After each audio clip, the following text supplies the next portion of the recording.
Hello students, welcome to the fourth part of video lesson of lesson number 9.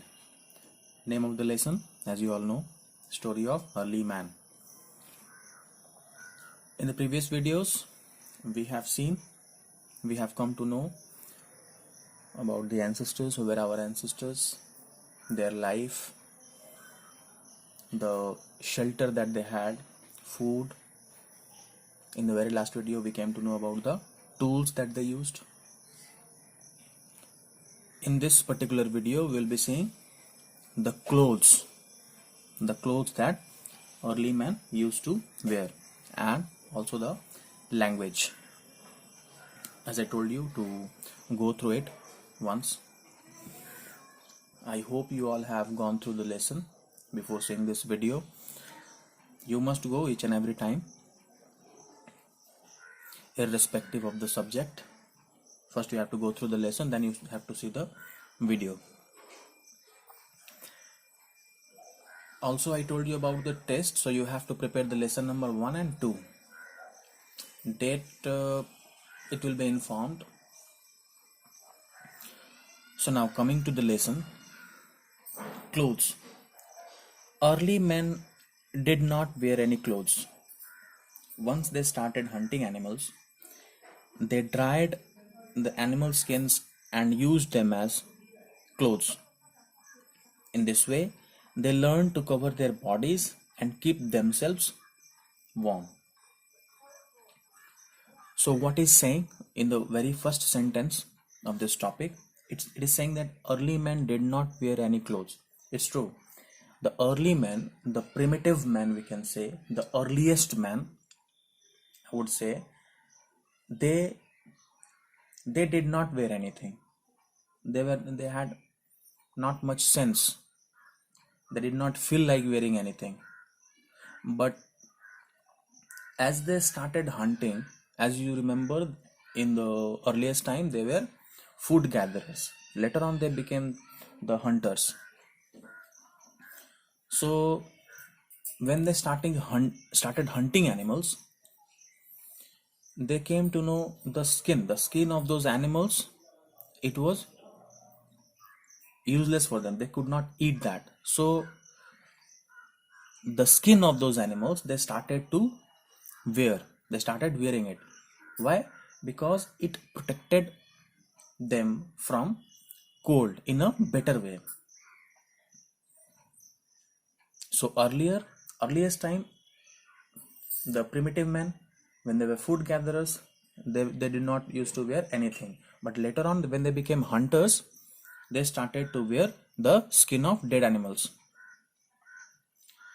And in this way, they learned to keep their bodies and keep themselves warm. Why they started wearing those skins? Because they came to know, they gained some sense that it can keep them warm in the cold weather.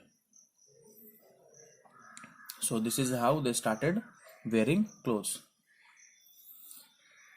Now, I hope you have understood this topic. Now, coming to language.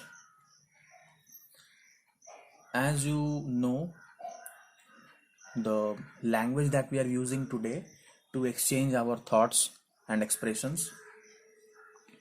What did the early man do? What they were doing?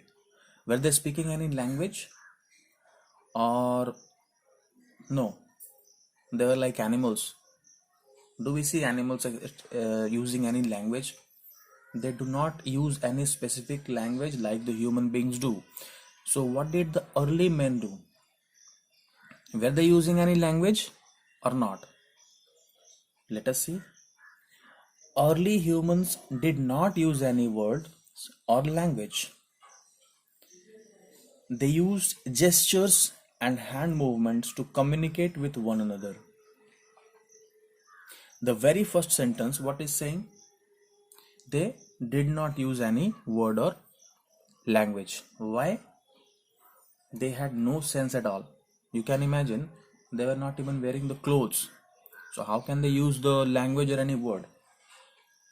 They were complete ignorant about what is language. I hope you understand. So the early men did not use any word or language. They did not even use any word. What is saying? They did not even use any words.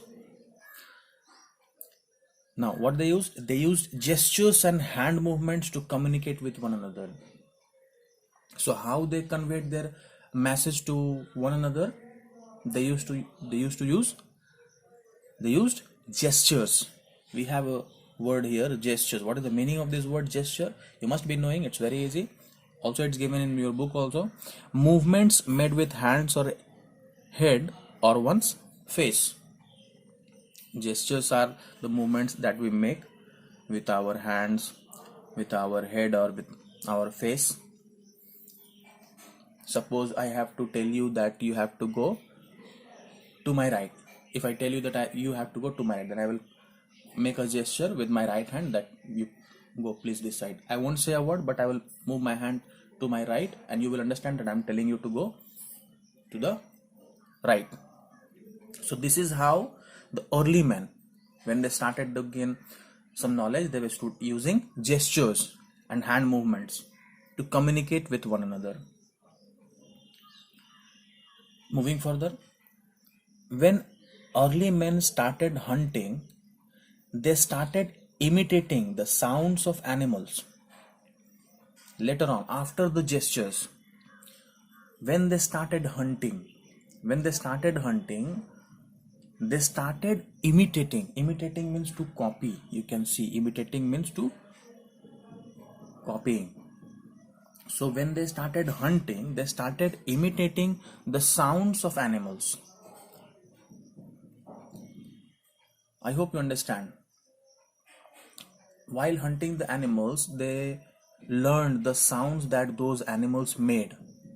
How they made. They learned to make those sounds by themselves. And they started imitating that. Now, moving further, in this way, they started communicating with each other by using animal sounds. And it was the way with which they started communicating with each other, with the help of which? The help of the sounds of animals. When they started hunting, they started imitating those sounds, and they used those sounds to communicate with each other, with their members. Now, making animal sounds helped them in hunting. This imitating of sound or making sounds, what it made? It helped them in hunting. You can, it is not telling about the current language that we are using. It has taken so many years, millions of years, it has taken to evolve the language that we are using today. So at that time, what they used? In the name of language, you can say the sound of those animals, and it was very helpful for them in hunting. We will see there are so many things about the early men in the next lesson also. If it is in syllabus, we will see that also. Now, I hope you have understood these two topics, the clothes and language. If you have, you can see an image is also given here. Early men cleaned and dried animal skins. How they used those skins? They used to clean those skin, and they used to dry it, and then they used to wear it. I hope you understand. So now, if you have any doubt anywhere, any question in your mind, please ask me in the comment section of this video. In the school app, yes, the rest of the section in which I am not teaching, those students are not able to send me message in the school app, that I came to know. So you can ask your question in the comment section of the video. And please be prepared for the test. We have some time for that. I will inform you at least a week before. I want to complete this lesson, then I will give the test. So, but you have to be prepared. Lesson 1 and lesson 2. Learn it carefully, revise it twice or thrice. So till then, take care of yourself, study well. Thank you.